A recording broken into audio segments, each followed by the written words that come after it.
오늘은 우리가 사회생활을 하다 보면 개인 간의 다툼이 있을 수 있고 그 다툼이 원만히 해결되지 않을 때 경우에 따라선 부득이 고소고발이란 걸 하기도 합니다.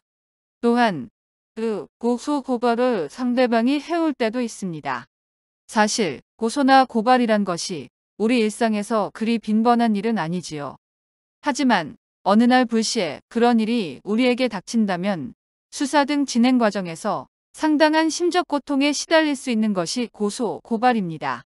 그런 고소, 고발과 관련해 고소권자, 수사, 재판, 그리고 취소 등을 중심으로 이야기해 보려고 합니다.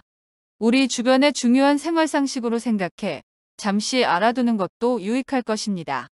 형사에 있어 절차법인 형사소송법에서는 범죄로 피해를 입은 피해자는 고소할 수 있다고 규정하고 있습니다.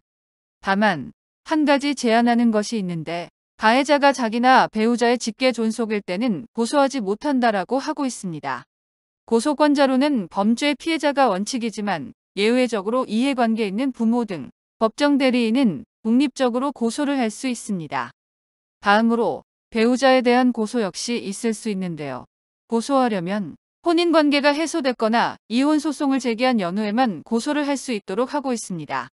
신고죄의 경우 범인을 알게 된 날로부터 6개월 안에 고소를 제기해야 효력이 있으니 유의하셔야겠습니다.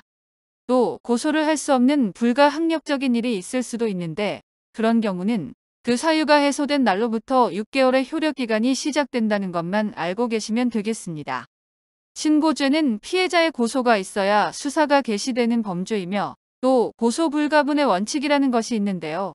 그 내용은 범죄의 구성 부분을 따로 구분해 별개로 취급하지 않는다는 것으로 두 가지로 나눠 볼 수 있는데요. 첫 번째로 범죄 자체로서의 객관적 불가분, 두 번째로는 인적 공범관계인 주관적 불가분의 원칙이 있습니다.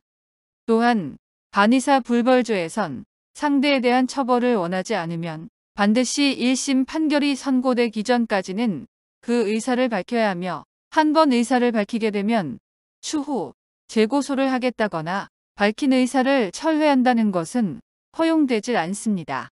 누구라도 범죄가 있다는 것을 알게 된 때는 고발이란 걸 할 수 있는데요. 고소가 직접적인 범죄 피해자가 하는 것이라면 고발은 누구라도 범죄 사실을 알게 된 때는 고발할 수 있다는 데에 차이점이 있습니다. 한편 공무원은 직무 수행 중 범죄가 있다고 생각되면 의무적으로 고발하도록 되어 있습니다. 그러면 고소고발은 어디에 어떻게 하느냐 하는 건데요. 경찰서, 검찰청 등에 서면 고소장을 작성해 제출하거나 수사기관에서 구두로 진술해 제출할 수도 있습니다. 수사기관에 피해 사실을 신고하면서 처벌은 요구하지 않는 단순한 신고라면 그런 것을 고소라고는 하지 않습니다. 피해 사실을 신고하고 처벌을 요구할 때 고소가 되는 겁니다. 그리고 고소 고발을 접수한 사법경찰관 등은 사건을 신속하게 조사하고 관계 서류와 증거물 등을 검사에게 송부해야 하는데 우리는 그것을 사건을 송치한다라고 합니다. 고소고발의 차이점에 대해 간단히 도표로 작성하였으니 참고하시면 되겠습니다. 이제까지는 고소고발은 누가 할 수 있고 어디에 제기하는가에 대해 말씀드렸습니다. 제기된 고소고발에 대한 수사가 종결되면 검사는 기소를 하거나 불기소 처분 등을 하게 되는데요. 잠시 검사의 불기소 처분에 대한 불복 방법에 대해 말씀드려 보겠습니다. 고소를 한 사람은 검사의 불기소 처분에 항고로서 다투게 되는데요. 불기소 처분 통지를 받은 날로부터 30일 이내에 처분을 한 검사가 소속된 검찰청에 항고장을 제출하면 됩니다. 검찰청에서는 항고장을 검토해보고 이유가 인정되면 다시 수사를 제기할 수도 있고 이유가 없다고 판단되면 직속 상급기관인 관할 고등검찰청으로 사건을 보내게 됩니다.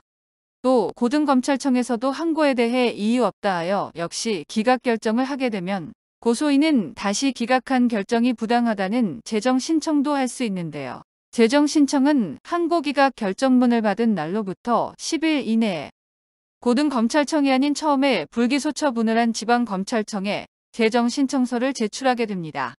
그러면 애초에 지방검찰청에서는 기록 등 일건 서류를 항고 기각 결정을 한 고등검찰청을 경유해 대응하는 관할 고등법원에 보내게 되고 고등법원은 3개월 이내에 재정 신청의 당부를 결정하도록 되어 있습니다.